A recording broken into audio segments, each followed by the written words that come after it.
having in my call room, thinking that why am I here on a Sunday afternoon, missing a very good lunch at home and also my siesta after a week-long work. My cell phone rang and I was called to the emergency room to see a patient. I went down and I saw a 34-year-old person sitting at the edge of the bed, wincing in pain, and he says that he's had abdominal pain and looks like his acidity is acting up. I looked at him and I looked at his history and did my physical examination and I did not find anything amiss.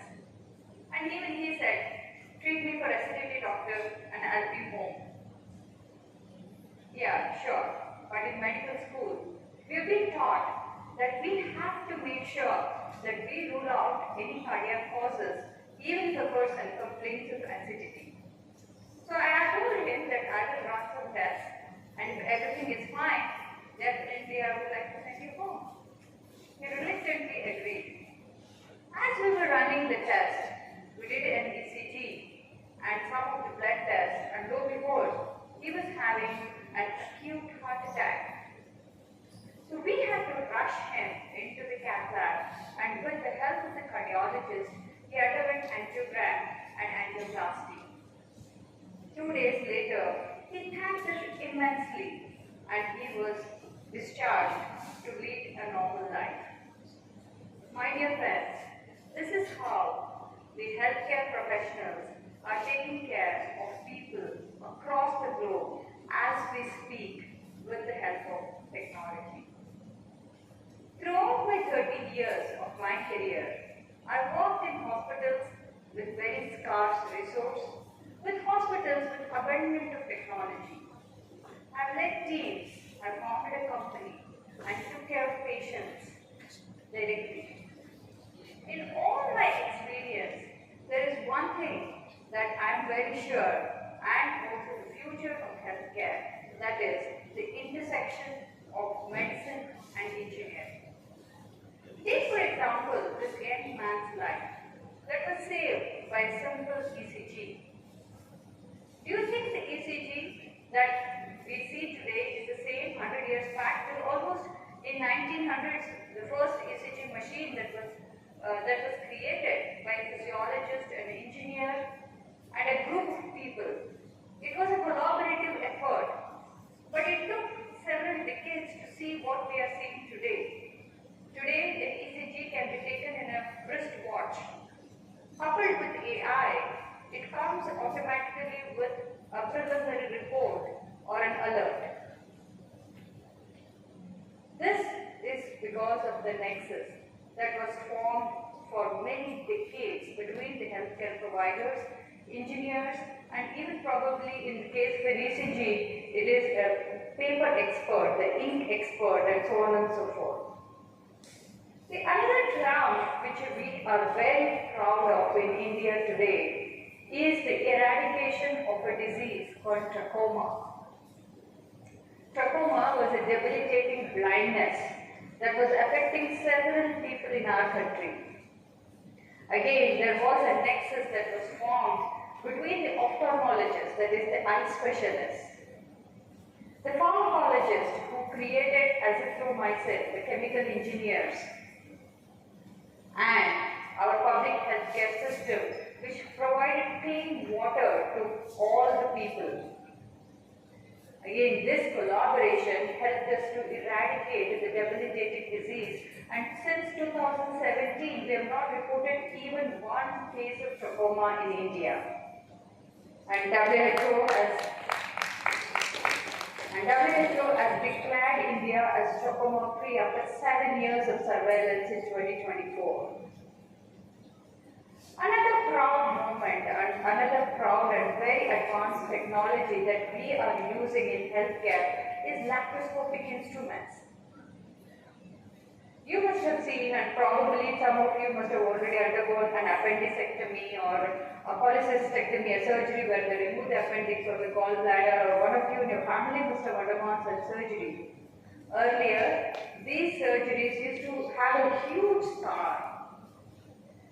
People had to stay in the hospital for a long duration because chances of infection, and people who take time to recover. All this not only cause a burden for the person who is suffering, but also to the family, because one or two person had to be dedicated to taking care of this person. Now again, there was a nexus between the surgeons, between the instrument manufacturers, the engineers who did know about the instruments, which know about the metals, who also know about the optics that they were supposed to use, and they created something called the laparoscope or a laparoscopic equipments. Through these equipments, now these surgeries can be done in a pinhole.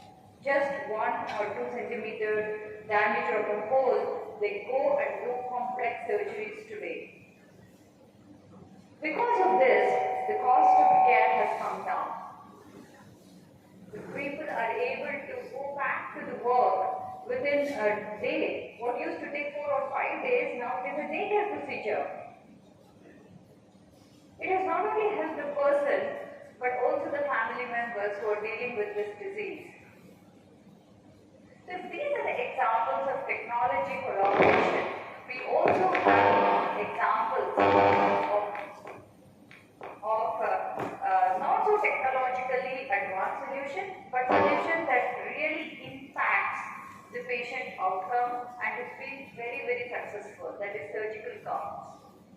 Have you seen a surgical gown? Anybody in real life? Or at least I'm sure you would have seen it in medical dramas, a surgeon wearing a gown and performing the procedures. The importance of surgical gown is that firstly, it helps the surgeon to protect himself from the spillages, blood and all the other liquids. It also helps to protect the patient on whom they are operating. It looks so simple, right? But it took a collaborative effort between a surgeon and a textile engineer and of course a tailor, who had to come together to understand the dynamics of how a surgical gown works. They had to observe what does a surgeon need, how is he entering and putting on the gown, how he should take the gown from the folded packet and put it on himself without touching the external environment. The textile engineer had to observe that what is it that he has to use in order that this material does not absorb the liquid so that it doesn't spoil his clothes inside, but at the same time make the air circulation better, because the surgeon is in this gown for hours together sometimes, operating on complex cases. These are some of the examples of nexus between the teams that has created world-class products and which we use day in and day out to save the lives of the people. But everything is not that rosy. Did you know about 60 to 98% of startups in healthcare, and especially those focused on health tech, fail? And 57% of them fail in the first 2 years. AI, startup, entrepreneurship are the buzzwords today. So health tech or healthcare did not want to be behind in this rat race. So AI, we wanted to see what are the use cases in AI and wanted to see adopt them in our healthcare industry as well. So there were initial startups which came up and specifically focusing on, say, X-rays, looking at the normal versus abnormal X-ray. They were also building the algorithms for symptom checkers. You put in your symptoms and the machine will tell you what's wrong with you. So these algorithms, when they came initially, were very primitive. They did not look at all aspects of healthcare, and the differential diagnosis they started throwing out did not match with what a doctor would have done and what we should have done in an ideal situation. So they met with a lot of resistance from the healthcare providers. And we did not want to use a half-baked solution, and especially at that when it involves the life of people. So instead of continuing to work on these algorithms, many of them started to push these products into the market, and when it met with resistance, they all